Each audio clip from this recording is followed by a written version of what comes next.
వరుస ఫెయిల్యూర్స్తో ఇబ్బందుల్లో ఉన్న రామ్ పోతినేని స్టైల్ మార్చారు. ఒక సినిమా తరువాత మరో సినిమా అని ఎదురుచూడకుండా బ్యాక్ టు బ్యాక్ మూవీస్ చేసేలా ప్లాన్ చేస్తున్నారు. అందుకే ఒకేసారి 2-3 కథల మీద వర్క్ చేస్తున్నారు. ఆల్రెడీ హిట్ అయిన ఫార్ములాస్తో పాటు కొత్త ప్రయోగాలు చేసేందుకు కూడా రెడీ అవుతున్నారు. నితిన్ కూడా రామ్నే ఫాలో అవుతున్నారు. సక్సెస్ చూసి చాలా కాలం అవుతూ ఉండడంతో ఈసారి లెక్క తప్పకూడదని పర్ఫెక్ట్గా ప్లాన్ చేస్తున్నారు. ఒకేసారి 3 సినిమాల మీద వర్క్ చేస్తున్నారు. ఆల్రెడీ విఐ ఆనంద్ దర్శకత్వంలో ఒక భారీ ఫ్యాంటసీ మూవీ అనౌన్స్ చేశారు. మరోవైపు ఫేమ్ అంజీ దర్శకత్వంలోనూ ఒక సినిమా చేసేందుకు రెడీ అవుతున్నారు. సొంత బ్యానర్లో కొత్త దర్శకుడితో మరో సినిమా ప్లాన్ చేస్తున్నారు.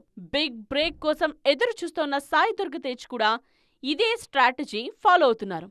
ప్రెజెంట్ సెట్స్ మీద ఉన్న సంబరాల ఏటిగట్టు మూవీ ఫైనల్ స్టేజ్కొచ్చేయటంతో నెక్స్ట్ ప్రాజెక్ట్స్ మీద దృష్టి పెట్టారు.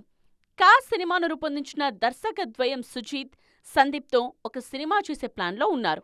ఇలా వరుస ప్రాజెక్ట్స్తో ఈసారి కెరియర్లో గ్యాప్ రాకుండా జాగ్రత్త పడుతున్నారు టాలీవుడ్ యంగ్ హీరోస్.